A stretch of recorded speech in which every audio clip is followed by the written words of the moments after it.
બનાસકાંઠામાં પુરુષોત્તમ રૂપાલાની વિવાદિત ટિપ્પણીને લઈ વિરોધ હજુ પણ યથાવત છે। આજે ડીસા ખાતે પાટણ અને બનાસકાંઠા જિલ્લાના ક્ષત્રિય સમાજના આગેવાનોએ અગત્યની બેઠક યોજી ગુજરાતમાં ભાજપને તમામ સીટો પર હરાવવા માટેની રણનીતિ હતી। પુરુષોત્તમ રૂપાલાએ ક્ષત્રિય સમાજ પર કરેલી વિવાદિત ટિપ્પણીને લઈ ગામે ગામ ક્ષત્રિય સમાજમાં રોષ ભભૂકી ઉઠ્યો છે।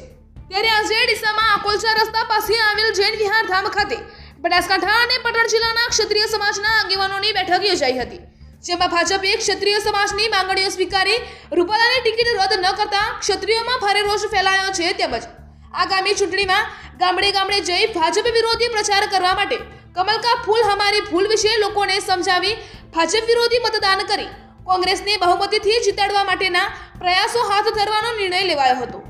આ અંગે ક્ષત્રિય સમાજના આગેવાન બહાદુરસિંહ વાઘેલા અને રમેશસિંહ સોલંકીએ જણાવ્યું હતું કે પુરુષોત્તમ રૂપાલાએ કરેલી ક્ષત્રિય સમાજ વિશેની વિવાદિત ટિપ્પણીના વિરોધમાં આજે ડીસા ખાતે બનાસકાંઠા અને પાટણ જિલ્લાના ક્ષત્રિય સમાજના આગેવાનોની બેઠક યોજાઈ હતી, જેમાં ભાજપે અમારી માંગણીઓનો સ્વીકાર કરી નથી, એટલે હવે અમે આગામી સમયમાં ભાજપના વિરોધમાં ગામડે ગામડે જઈ પ્રચાર કરીશું અને કોંગ્રેસને બહુમતીથી જીતાડવા માટે મદદ કરીશું। ગુજરાતની તમામ સીટો ઉપર ક્ષત્રિયોનો એક પણ વોટ ભાજપને નહીં મળે તે માટેની રણનીતિ ઘડી છે। અહેવાલ ટીનુભાર રાઠોડ, ડીસા। આજ રોજ ડીસા મુકામે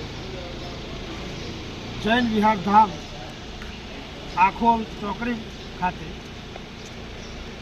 ક્ષત્રિય સમાજની અસ્મિતા માટેની લડાઈમાં એક મિટિંગનું આયોજન રાખેલું હતું।